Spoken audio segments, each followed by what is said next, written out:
সকল প্রশাসনকে বলতে চাই, সুনির্দিষ্ট ব্যাখ্যা না দিবে ততক্ষণ পর্যন্ত আমরা এই ব্লকেট কর্মসূচি ছাড়ব। সকল প্রশাসনকে বলতে চাই, আপনারা যদি ডিপ্লোমা সিন্ডিকেটকে স্যারো সাপোর্ট দেওয়ার কথা ভেবে থাকেন তো আপনাদের সবাইকে জবাবদিহিতার আওতায় আসতে হবে।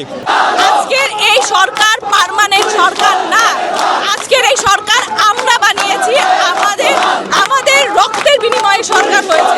এই সরকারকে আমাদের সাথে বসতে হবে, অনতিবিলম্বে বসতে হবে, সকল দাবি দাবা মেনে নিতে হবে এবং আমাদের বন্ধুদের যে এই হয়রানির শিকার হচ্ছে এটা যতক্ষণ না পর্যন্ত সলভ হচ্ছে আমরা কঠোর থেকে কঠোর স্টেপে যাব। আমরা এখান থেকে একটা স্টুডেন্টও যাব না। আজকে ইঞ্জিনিয়াররা আসছে, কালকে আমাদের সাথে বিভিন্ন কলেজের স্টুডেন্টরা আসবে, আমাদের বাবা মারা আসবে, কারণ তাদের সন্তানের এই ক্ষয়ক্ষতি তারা মেনে নেবে না। যতক্ষণ পর্যন্ত সরকার একমত পোষণ করে এবং আমাদের যে উপর যে আজকে প্রশাসনের অতর্কিত হামলা হয়েছে এটা নিয়ে যতক্ষণ পর্যন্ত কোনো সুনির্দিষ্ট ব্যাখ্যা না দিবে ততক্ষণ পর্যন্ত আমরা এই ব্লকেট কর্মসূচি ছাড়ব।